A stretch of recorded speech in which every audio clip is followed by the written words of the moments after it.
Salut à tous, on se retrouve aujourd'hui chez moi à l'atelier pour un tuto. On va regarder deux choses qui sont liées mais qui n'ont rien à voir. On va parler du taux et du squitch. C'est parti. Pour mesurer le squitch, il va nous falloir de l'étain et de quoi mesurer. Soit un pied à coulisse ou un palmaire. Mesure du squitch. Donc on va tout simplement venir placer un bout d'étain ici, dans le même sens que l'axe de piston. L'axe de piston est comme ça. On vient placer un bout d'étain de la largeur du piston, comme ça dessus.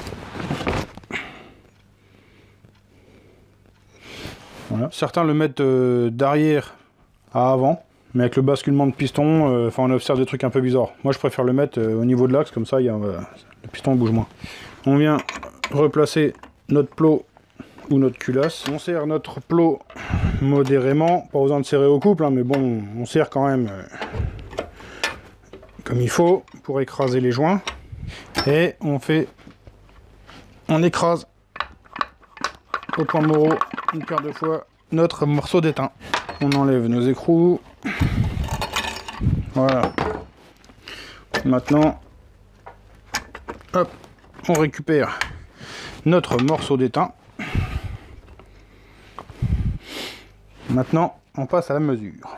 0,43 et de l'autre 0,43. Donc on a un squitch de 0,43. 0,43 de squitch, ça ne veut pas dire qu'on comprime fort. Ça veut dire qu'il y a 0,43 mm entre le dôme du piston et la bande de squitch du plot de culasse. C'est tout ce que ça veut dire.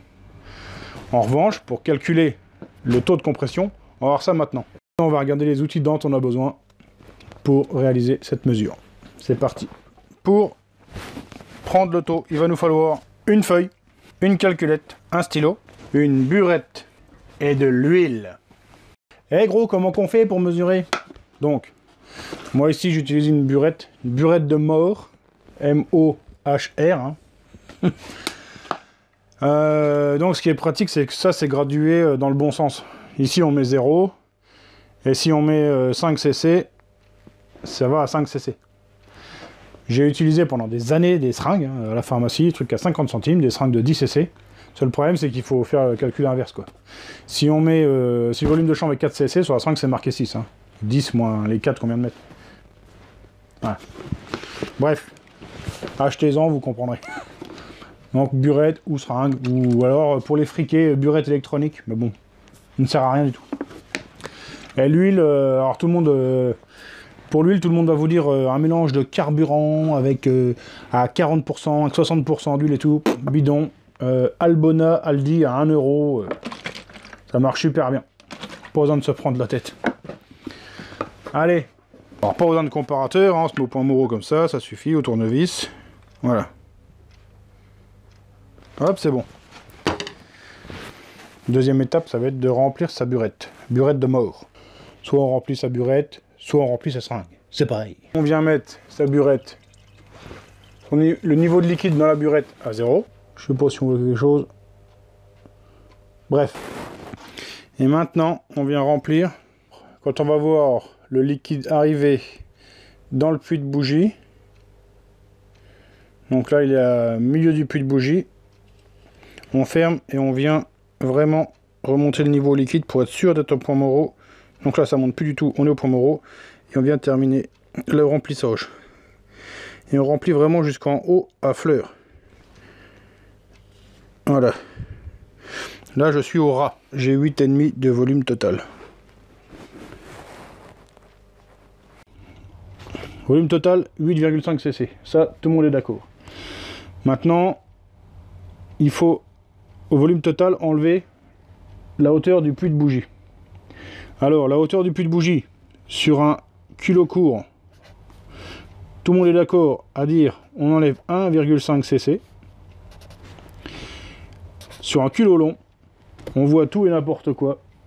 Ça va, les gens enlèvent de moins 2,3 jusqu'à moins 2,5 cc. Alors ça s'explique quand même, du fait de l'indice thermique de la bougie. Donc le plus simple, hein, je pense, c'est de partir à se dire on enlève 2,4. Comme ça, on est à peu près entre les deux. Normalement, les moyennes, ça fonctionne toujours. On se dit on a 8,5 de volume total. Donc, on enlève 8,5 moins les 2,4. Alors, comme on n'a pas été à l'école, on le fait de calculette. 8,5 moins 2,4. Ça nous fait 6,1. Ça, c'est notre volume de chambre. Notre volume de chambre réel. Et avec ça, on va calculer notre taux de compression. Donc ici, c'est une cylindrée de 94 cm3. Donc on va faire 94 cm3 plus 6,1 de volume de chambre.